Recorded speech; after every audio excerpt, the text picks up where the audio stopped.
Assalamualaikum warahmatullahi wabarakatuh. Perkenalkan, kami dari kelompok 1 akan menjelaskan tentang proposal bisnis dari produk yang akan kami buat. Berikut ini merupakan logo produk dari Ngemil yang nantinya akan kita jadikan sebagai stiker lalu kita tempelkan pada kemasan. Yang pertama yaitu ringkasan eksekutif. Ringkasan eksekutif meliputi latar belakang, tujuan, dan manfaat. Yang pertama yaitu latar belakang. Telah kita ketahui, makanan merupakan kebutuhan pokok primer manusia yang berupa makanan berat. Di samping itu, terdapat juga makanan ringan. Dari zaman dahulu sudah banyak sekali macam-macam makanan ringan yang mewarnai bisnis makanan. Makanan ringan sangat digemari oleh masyarakat dan banyak dikonsumsi untuk menemani aktivitas seperti menonton TV, membaca buku, belajar, atau bahkan sekedar teman santai di rumah dan aktivitas lain sebagainya. Makanan ringan merupakan salah satu kudapan yang cocok disantap saat perut tidak terlalu lapar. Hampir di setiap rumah pasti menyediakan makanan ringan yang dapat dikonsumsi kapanpun dan dimanapun. Sudah banyak sekali macam-macam jenis makanan ringan yang beredar di pasaran, baik dari produk luar negeri maupun dalam negeri. Kreativitas masyarakat kita pun semakin tinggi dalam membuat inovasi baru makanan ringan. Makanan ringan yang berasal dari bahan alami maupun buatan. Salah satu contoh makanan ringan yang cukup disukai dan digemari masyarakat Indonesia adalah mie lidi. Penikmat mie lidi tidak hanya anak-anak saja, tetapi juga orang dewasa pun banyak yang menyukai mie lidi sebagai camilan mereka. Karena makanan ringan ini cukup unik dan memiliki rasa yang enak, gurih, serta renyah. Beberapa waktu belakangan ini, mie lidi kembali eksis dalam dunia makanan. Hal ini terjadi karena semakin banyaknya varian rasa yang dipilih. Saat membeli atau mengonsumsi makanan ini, sebagian besar dari mereka teringat masa sekolah dahulu. Dahulu, mie lidi ini dijual di kantin-kantin sekolah, sehingga para siswa akan membeli jajan ini pada saat istirahat. Kemudian, setelah makanan ini kembali menjadi tren, mereka secara tidak langsung akan mengingat masa kecil yang indah. Jika dahulu mie ini hanya dikemas dengan bungkus seadanya karena hanya diperuntukkan untuk siswa, maka dari itu kita memunculkan kembali mie lidi ini dengan kemasan yang lebih baik dan pastinya lebih higienis. Sebagai penjual, kita juga akan menginovasi rasa dari jajan tersebut agar tidak monoton sehingga dapat dinikmati dari semua kalangan umur. Maka dari itu, kami berinisiatif untuk memproduksi makanan ringan tersebut. Yang kedua yaitu tujuan. Tujuan pendirian usaha ini yaitu yang pertama, mengembangkan kemampuan kami dalam bidang bisnis. Yang kedua, mengetahui apakah usaha makanan ringan merupakan suatu usaha yang menguntungkan. Yang ketiga, yaitu mengetahui saluran pemasaran usaha makanan ringan.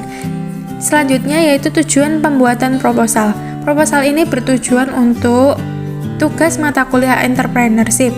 Yang kedua, untuk menambah pengetahuan dalam merencanakan pendirian usaha. Yang ketiga yaitu manfaat. Manfaat pendirian usaha ini yaitu untuk yang pertama, dengan menawarkan dan memberikan kemudahan bagi pelanggan dengan cara memberikan harga yang murah dengan produk yang tidak murahan diharapkan dapat memberikan keuntungan. Yang kedua yaitu dapat menjadikan sebagai pengalaman dalam berbisnis. Dan yang ketiga yaitu dapat menjadi pembelajaran dalam menjalankan bisnis-bisnis yang lain yang lebih besar. Selanjutnya yaitu manfaat pembuatan proposal. Proposal ini kami buat agar bermanfaat untuk membantu kami dalam mengembangkan usaha yang akan kami jalankan. Di poin selanjutnya, kita akan membahas tentang konsep usaha. Yang pertama yaitu jenis usaha. Usaha yang akan kita pilih adalah penjualan makanan ringan yaitu mie lidi. Makanan ringan yang mengingatkan kita saat masa kecil ini dikemas dengan modern dan dapat dinikmati oleh berbagai kalangan umur. Kita memiliki berbagai macam varian rasa yang pastinya sangat nikmat dan lezat. Makanan ringan ini dapat dikonsumsi sehari-hari sebagai camilan karena tidak menggunakan pengawet. Yang kedua yaitu nama usaha. Usaha kecil menengah yang akan kita jalankan bernama Ngemil, yang artinya ngemil mie. Nama tersebut kami pilih dengan memperhatikan jenis makanan ringan yang kami ambil agar mudah dikenal oleh masyarakat. Yang ketiga yaitu lokasi produksi. Rumah produksi Ngemil bertempat di Perum Gading Fajar 1 Antartika, Buduran, Siwalan, Panji, Kabupaten Sidoarjo. Selanjutnya adalah visi dan misi. Yang pertama yaitu visi. Visi kita yaitu menciptakan sebuah usaha makanan ringan sebagai usaha kecil menengah yang diminati masyarakat, serta agar mendapat keuntungan yang maksimal. Selanjutnya misi kita yang pertama yaitu memberikan kualitas yang terbaik dengan proses produksi yang higienis baik dari tempat, alat, dan bahan-bahan yang digunakan. Yang kedua yaitu menerapkan pelayanan yang terbaik dengan sikap yang sopan dan ramah, serta dengan pelayanan yang cepat dan baik. Yang ketiga yaitu menjaga cita rasa makanan.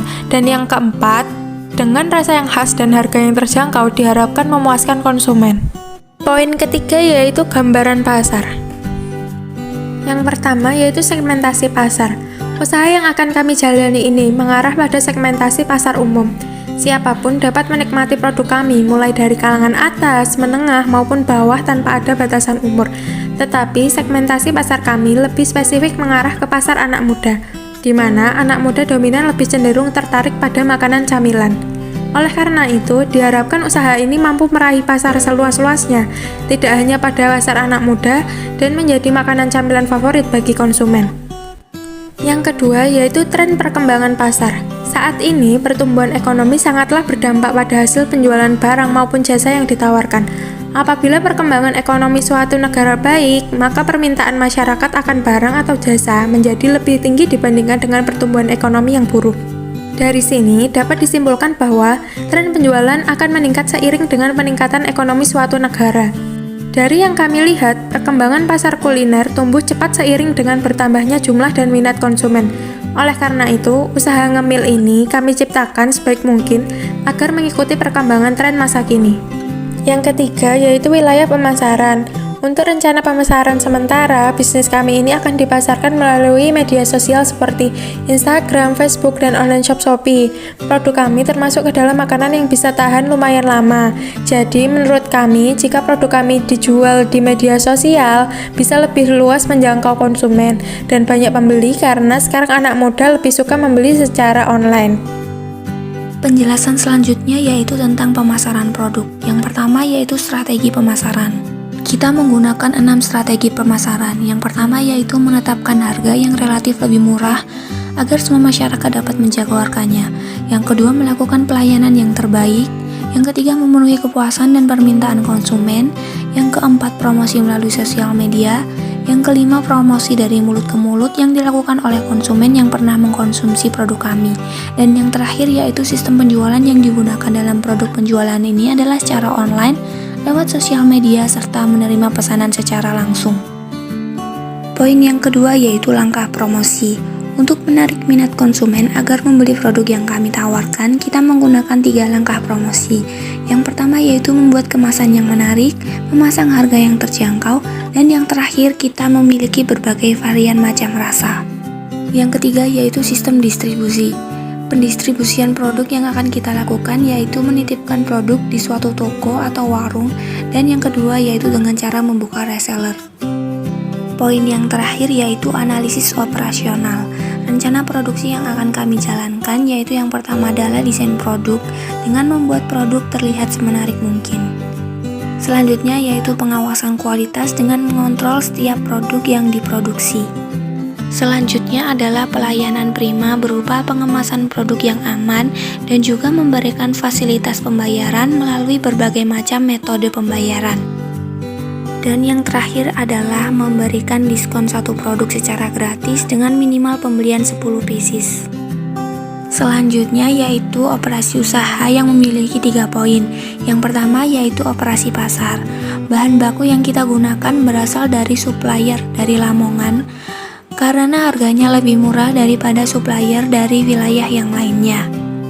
Poin kedua yaitu teknik pengolahan. Terdapat 2 tahapan. Yang pertama yaitu tahapan sebelum memproduksi makanan ringan, antara lain memesan produk mie lidi mentah dari supplier, membeli bumbu, membeli toples, mencetak stiker, membeli minyak goreng, membeli gas, membeli selotip agar produk tetap aman.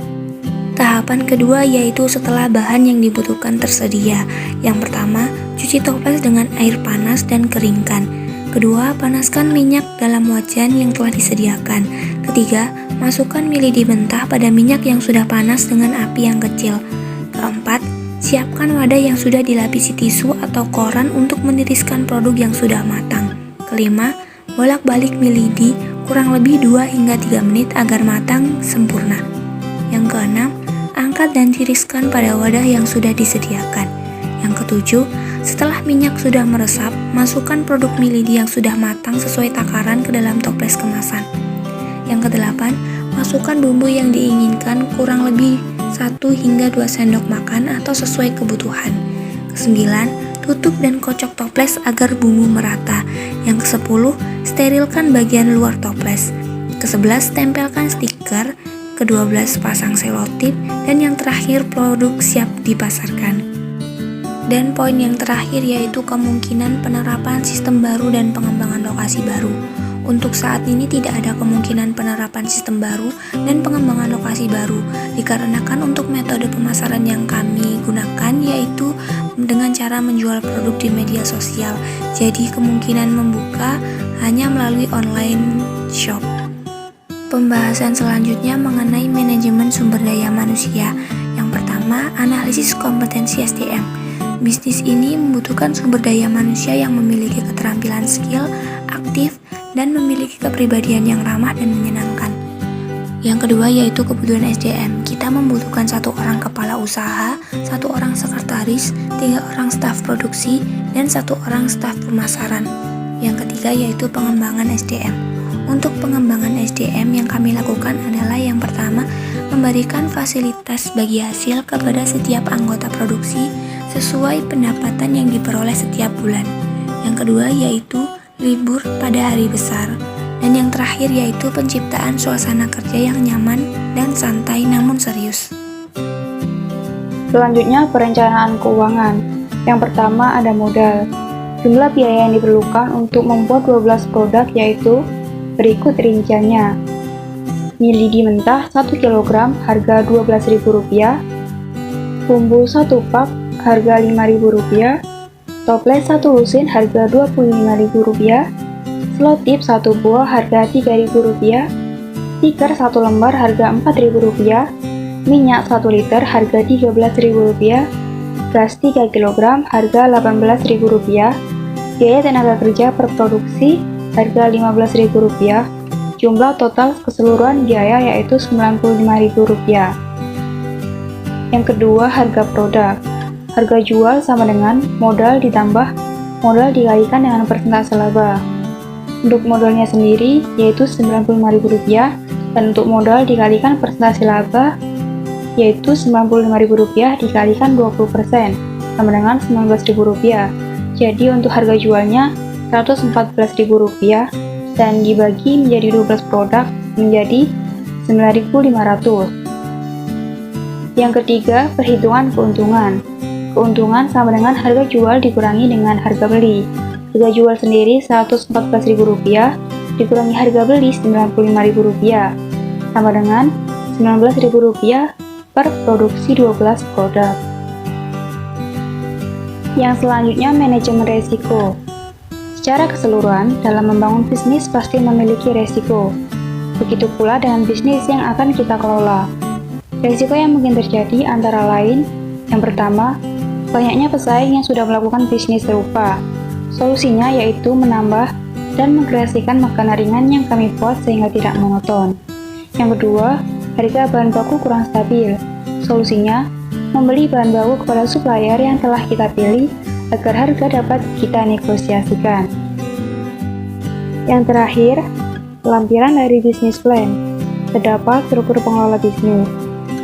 Untuk kepala usaha ditempati oleh Nadia Rahma Isnaini, sekretaris ditempati Tiffany Wandari, marketing ditempati oleh Regita Saulia, dan untuk tim produksi sendiri terdapat 3 orang yaitu Nadia, Tiffany, dan Regita. Berdasarkan penjelasan kami di atas, maka kami mengharapkan kepada semua pihak yang berkenan dalam membantu usaha yang akan kami rintis. Kami siap menerima bantuan dana berupa donasi, tambahan modal atau bantuan teknis lainnya agar usaha yang kami buat lebih maju. Demikian proposal pengembangan usaha Mie Lidi ini penulis susun. Dari hasil analisis penulis mengenai peluang pemasaran, keuangan kami sebagai penulis yakin bahwa usaha ini layak dan berpotensi untuk dikembangkan. Sekian dari kami, kurang lebihnya mohon dimaafkan. Wassalamualaikum warahmatullahi wabarakatuh.